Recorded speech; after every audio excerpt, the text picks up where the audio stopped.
Should have brought our schedule. Remember that? No. Somebody asked about it. Yeah, Scott knows.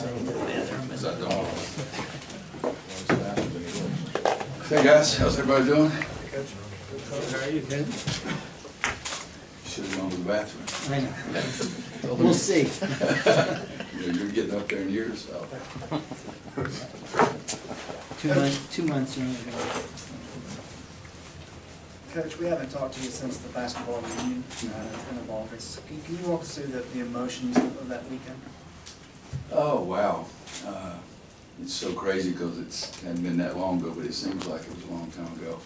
I love getting the former players back and having some structure in what we're doing. I loved being at the golf course hitting the tee shot for everybody that came through. That way I got to see everybody that was on the course. Seeing the pickup games on Saturday morning was fun. Seeing Joe Wolf go in there and try to say he was going to go up and down the court 2 or 3 more times, but I think he actually went 5 or 6. That was fun. Friday night deal was, it's hard for me to even talk about it, the court thing, because it's very flattering. I almost lost it when the little boys pulled back the cover off of it, and just to see them involved was something that I loved. But I really enjoyed the entire weekend, and having the kids and grandkids over at Keenan and then playing in the jump pit and everything else. It was just a fantastic weekend, and one that I'll remember for a long, long time, and have my family here, and particularly the little boys, was pretty nice. Going back a little further, how much did being a high school coach influence your coaching in college? I would think a great deal. I think every year, I've learned some things, thrown some things away, decided to add some things, but getting my high school team to be willing to pay the price to work in the off season, because when I went to Owen High School, it wasn't a great basketball school. The principal told me, he said, "You've gone 6 straight years winning less than 6 games," and I said, "Well, I'll change that." So I did. I stressed it to 7. So, but getting the kids all the way down in the elementary schools to come in and being involved in our Saturday morning youth clinics every year. I remember a bunch of kids that I had as 4th graders the very first year when they were seniors at home, and they played for the state championship. So that part was something that I still do today, is that trying to get kids to be willing to pay the price in the off season, and you want to beat people, sweat more. And I've lived by that philosophy really my whole life, and I think that started with high school coaching. What's been the toughest part of the adjustment, going into the season without Joel Berry and Theo Pinson there for you? You make those adjustments every year. No question, I like having Joel and Theo out there, and the experience they had, and the toughness that Joel had, and the way that Theo put every moment, made it fun. But that team is gone, so I don't sit back.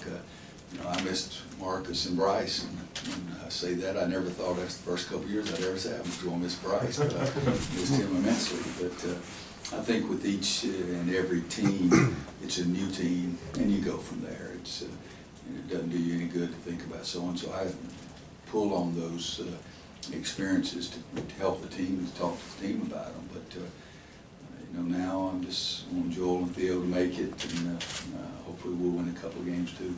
Can you see the value of the Bahamas trip now, or is that something that maybe shows up later? I think it's both. I think we've already seen some of it, but I think it really will continue to show up too. Competition wasn't quite at the level we had hoped it was going to be, and we've been there before and had some good competition. But I think that was the only missing thing, but we did it more to get our team together and travel together, and try to start building team chemistry just as much as we did for the X's and O's on the court, and so I think we'll continue to see that. Coach, what stands out about this current group? We've only had 6 or 7 full practices, so it's hard to say yet. Deep in the back of your mind, you got 3 seniors who played a lot of basketball, averaging double figures. You ask them to play in big moments, and so they know what that is. You got 3 freshmen who are very gifted, who are give you the new enthusiasm that I always talk about. The guys in between, you hope they've gotten better. We sat down in spring and talked to every player individually about what we wanted to work on. I told them after 15 to 20 practices this fall, I'd sit down and tell them what I thought they'd really worked on. So it's a good mix. I'd like for somebody to step forward in a couple of areas more so than we have so far. But like I said, we've only had maybe, I don't remember, 6 or 7 practices so far since we got back. What have you liked so far from the freshmen? What have I liked? What have you liked so far from what the freshmen done in those practices? First thing you love is their talent. I mean, they're gifted. There's no question about that. I think playing in Nassau gave us an opportunity to see them in game action that a lot of times you don't have. But again, that was competition wasn't very good, and you don't beat people by 85 unless it's a team of me and 4 of you guys that can beat by 85, or 80, whatever it was. But their talent, their work ethic, their mental preparation, they did a great job in summer school, got very, very good grades, so I don't worry about that. I mean, they've really put me at ease, and I know that they're going to step up and be able to play for us. So there are no negatives whatsoever, but Nasir got a tremendous amount of publicity, and he's tremendously athletic and wants to be really good. Kobe got a little less publicity, but he's really gifted and plays really hard, pushes the ball at a pace that I like it to be pushed at. Leakey's maybe as versatile after 6 or 7 practices as anybody I've ever had, but he's gifted also. So I like all of them. Roy, how much did you have to manage Cameron Johnson with the hip last year in practice, or limiting overuse or anything like that? Not as much during the year. I mean, we were always aware of it and perhaps subbed him more or gave him a few more days here and there, but I think after the surgery, because we went as slow as you could possibly go this summer. I mean, he was mad at everybody because he wanted to get out there and be able to play earlier. So I think Doug and the doctors really did a great job, and he looks like he's moving more freely. Looks like he doesn't have as much pain, doesn't look as stiff. So I think it's really been helpful, but I think we went really, really slow on him after the season, much more so than during the season. You mentioned areas where you were still looking for people to step forward. What areas are those that are of concern to you? I'd like somebody to definitely establish that they're the big guy that's going to get the most time on the floor. It's been harder. Huff hadn't practiced yet. He's getting into half-court stuff, I guess, this week, but he hadn't gone up and down at all, so that's hurt him. Sterling and Garrison and Walker have all had their moments, but I'd really like somebody to step up and say, I'm the best, and show it every day. To point guard, 7th has been there, and first game in Nassau played well, second game he didn't play. Kobe was outstanding.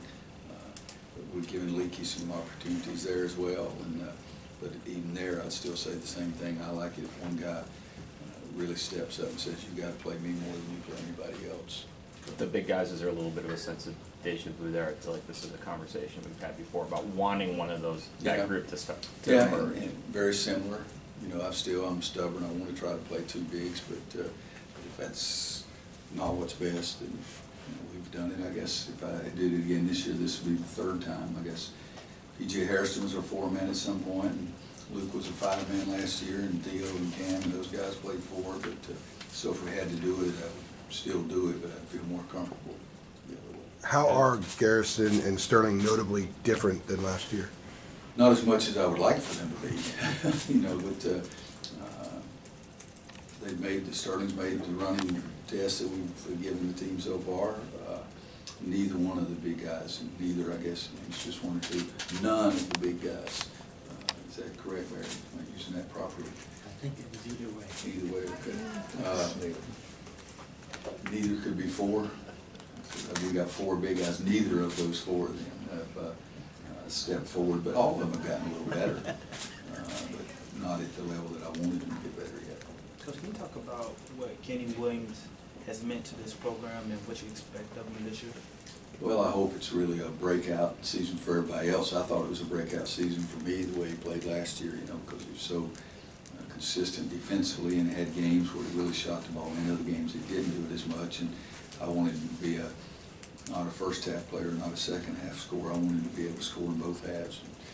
But I thought he really had a good year for us, and he's been one of the really good leaders so far in the preseason, and he's our best perimeter defender, and I think he's even better this year than he was last year. I've been using him as an example for the other guys, but he's been shooting the ball in the hole as well too. He and Cam have shot it better than anybody else so far, but he's a fun guy to be around, and you really just hope that things break well because he is such a great kid. You mentioned Sterling passed the running test. Can you kind of break down like how that happened, what went into it? Because that was kind of a big deal last year. Well, see, every year, no, I shouldn't say it like that. Last time we went to Nassau, and also that team had done a great job academically in summer school. And so this year we went to Nassau, we had those games, we got back the night before classes started, and the kids had done a great job in summer school academically with their grades. So we didn't do the 12-minute run 4 years ago, we didn't do it this year. I keep threatening him that I'm going to take it back out there and make him do it anyway. But so it's been a little easier, but he passed the 33 test, he passed the mile run test, and we have 3 things that we normally do, but this year we just did 2 of them just exactly like we did 4 years ago when we went to Nassau. What have you seen from Seventh Woods following, sort of an injury-plagued sophomore season?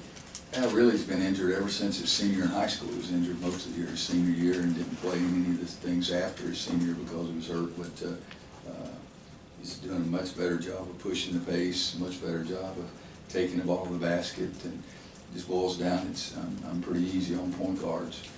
Don't turn the sucker over and stay in front of the ball. If you do those, I can work with you about anyway. So that's what he's got to focus on. Having been through a summer after the FBI investigation, did you notice any changes in recruiting, or is it just the same as always? It's a massive thing that's still going on, and I'm just dumbfounded. And I had somebody criticize me to say you shouldn't have been dumbfounded. Well, excuse me, I have the right to have my own feelings.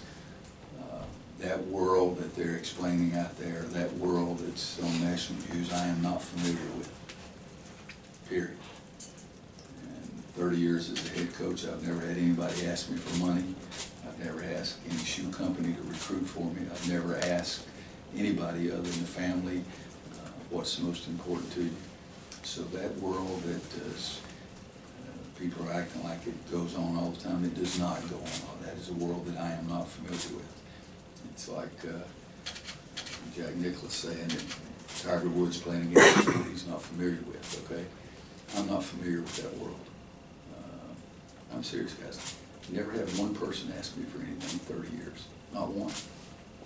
And never ask a shoe company to do anything for me. Don't particularly like agents, and yet they're involved in this whole deal, and we have a very intelligent group of people who give agents more access. So there's a lot of confusion going on in the game right now, but that's a sad state of affairs for people to think that that's all that goes on in college athletics, because that's not all that goes on in college athletics. There's a tremendous majority of people that do it the right way, and a tremendous majority of kids and families that want it done the right way. So not compared to what we have done, we had to go to deal with over the years, but this has just been very sad for me to see what's, because some people think that goes on. I mean, I listen to people on TV and the talk shows and everything else said, yeah, this doesn't mean it goes on everywhere. It does not. I'm not familiar with that world. Do you think do you think you've been maybe shielded a bit to that stuff by being at Kansas and now UNC, the blue blood schools that maybe, don't need to go to that One level? high school wasn't a blue blood school, but I never did anything unethically and immoral for a kid. And every institution has an opportunity to make decisions how they want to do it regardless of where you are. And that's not because I'm in North Carolina and not because I was at Kansas. It's because that I was trained to do it the right way. I've tried to get my coaches to do it the right way, and I'm not the only one. There's a tremendous majority of people who have not been in that world that I'm hearing described right now. Do you feel like you've lost the recruit any time along the way because of shady dealings like that? Even though you're not in that world, that world kind of... We make a lot of decisions if we think the situation doesn't look like it's our kind of ball game. But that could be for millions of reasons. doesn't want to play defense, wants to shoot it every time, doesn't want to run across the 10-second line. I might stop recruiting for that. But I'm serious. I had 31 to start my 31st year. I've never had one person. I've never talked to a shoe company guy, said, would you help us with this? I've never done that. And I'm not the only guy either. I'm a guy that thinks this one's 3/4 full. I'm a guy that thinks the glass is half full, and I think college basketball is much more than half full. We do some great things. I had a person on one of the committees to sit with me at a game this summer in a Peach Jam. And at the end of the game, it was a great game, 5 points in 1 second by the same kid, wins the game. And I asked the person that was sitting with me, I said, now tell me what was wrong with this game. Tell me what was wrong with what you just saw. He said, absolutely nothing. And you're darn right, there's a lot of great things that have gone on in summer basketball too. With the full season in Chapel Hill now under his belt, how's Cam Johnson sort of maturing as a leader for your team?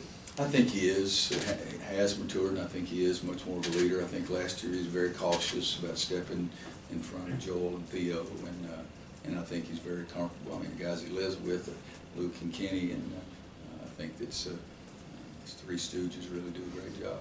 And how important is that bond, do you think, to keeping the other guys in check too?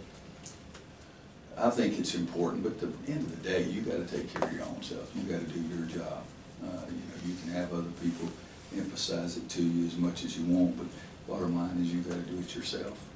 And all three of those guys really are good leaders, but that doesn't mean that they're going to make Seventh do something or Kobe do something. They can emphasize to them what's important and use their experience and tell them of experiences that they've had. But at the end of the day, everybody's got to make their own decisions.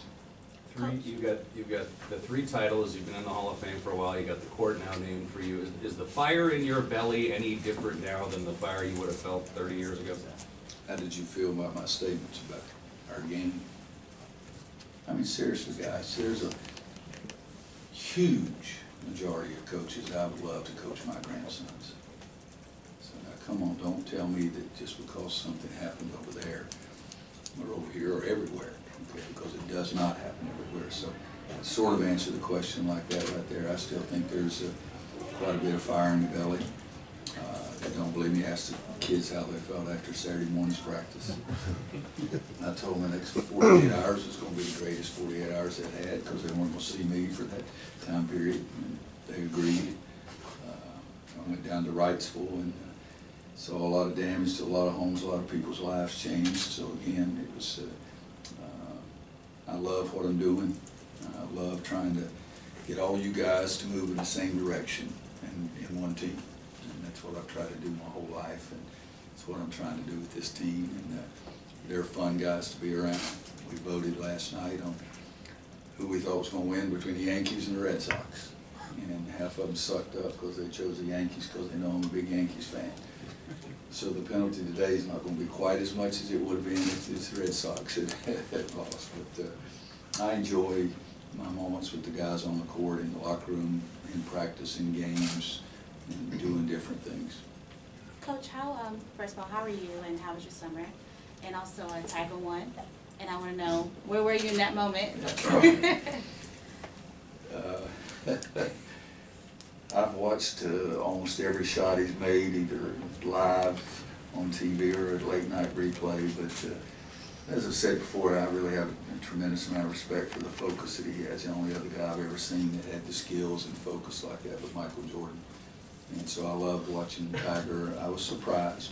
I wanted him to be very successful, but he has so far surpassed what I thought he'd be able to come back and do. And that's probably made me even admire him even more. But, you know, the Ryder Cup sort of put a bad ending on what everybody was so excited about there at the end. But my summer, it was busy. Good thing is I had no surgery. Good thing is all those people had taken all of my money on the golf course. I got some of it back.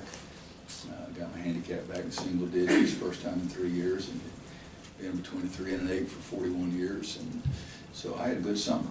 And the littlest one was a year old last Sunday, and so I've had a good time. Roy, you talk about Swan and Owen days a lot. Is that what we're missing now, the community the way the community would just feed into the high schools, and we're losing that, I think. Is there any way to get that back?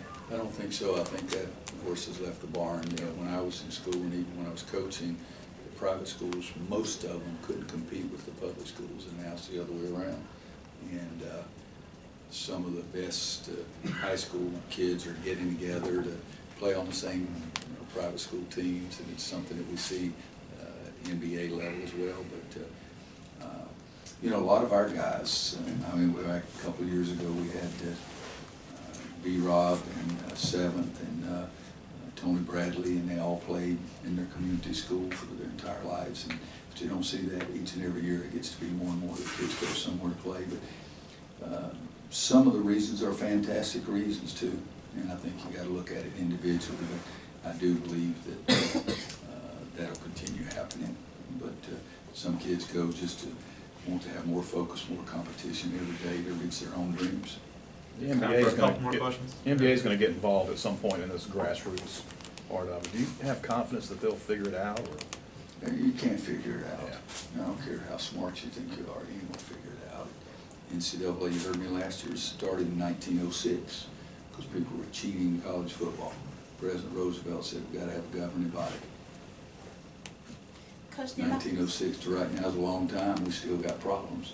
You can't legislate morality. You can't legislate honesty, and you got to try to do the best you can. But you know, I think that there are some changes that are already being made that are good, and there are some changes that are being made that I think are bad.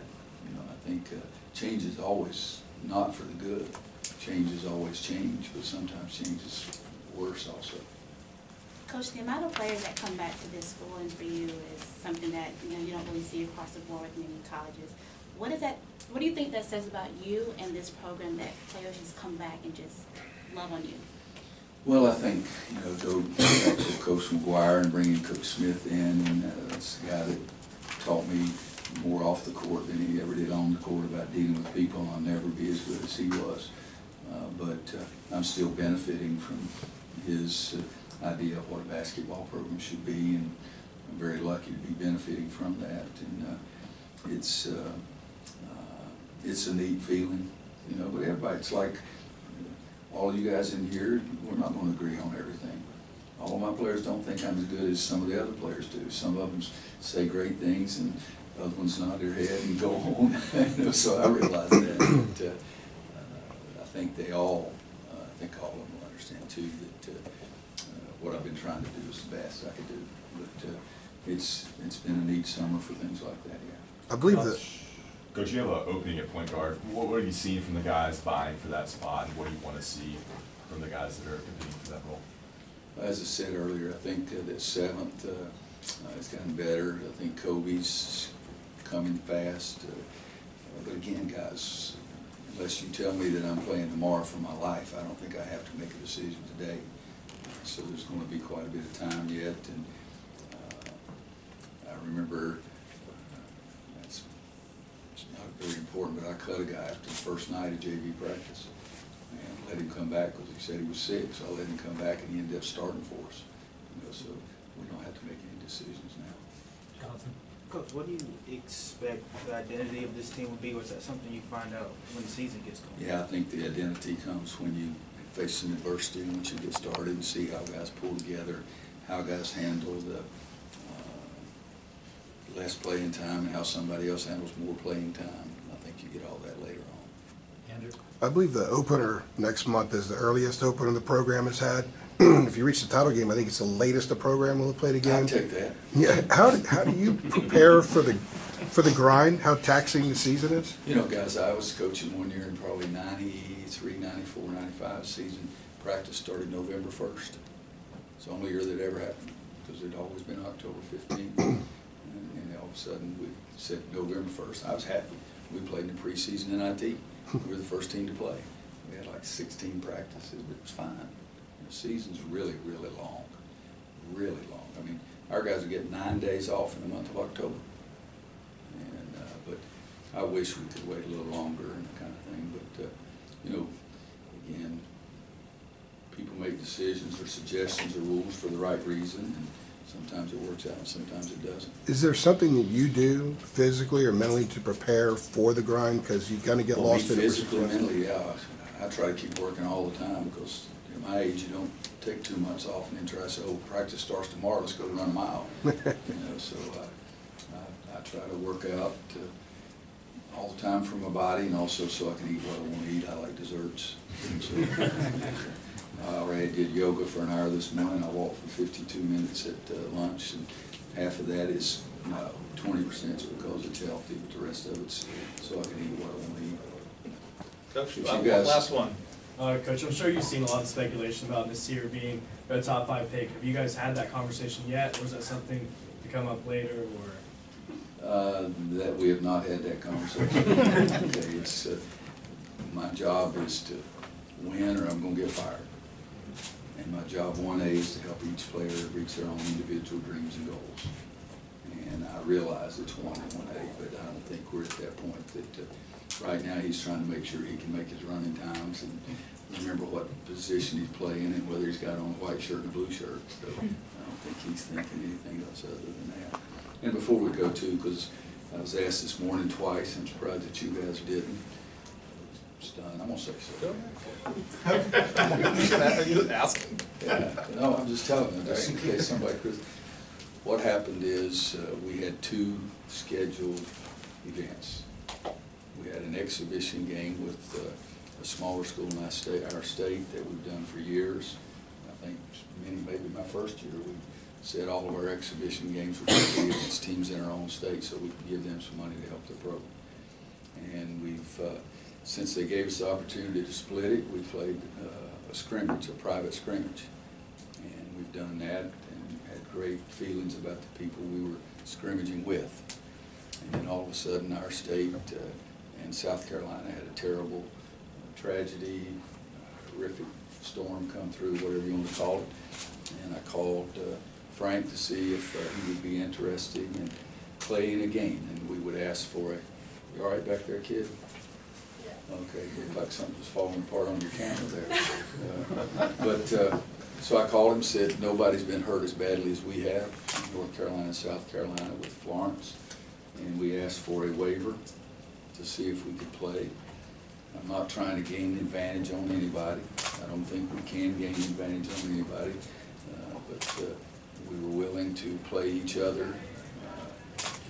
I wanted to take it to Charlotte because it'd be closer between the 2 schools and play a game and give all the money to all the money.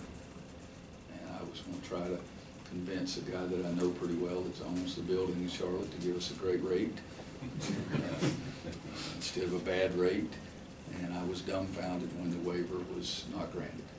And I'm a guy that I don't think you have to treat everybody alike. I want you to treat everybody fairly, but I was stunned. I'm sad that it didn't go, but I thought our political scene in the world right now is not very good. So we've got one Democratic governor and one Republican governor, I think. So I really thought this would be the first time politicians would get together. But needless to say, they said that we couldn't do it, and so I've been asked every time I turn around, and that's all it was. We asked for a waiver. I still don't understand why we didn't get it. Some rule had been put in that they weren't going to give waivers, but we already had the other 2 games. And guys, if you can convince me how that was going to help North Carolina's basketball team or South Carolina's basketball team over somebody else, then I'll listen to it. But that was not the intent. We were just trying to, when you see the scenes of people's stuff out on the street, you want to do something. And that's sadly what we saw. We saw so many situations of people losing everything they have. And we had what I thought was one of the few good ideas I've ever had. And that was even a Roy originally, wasn't anybody else. All right. Thank you. Have a good day. Players will be able to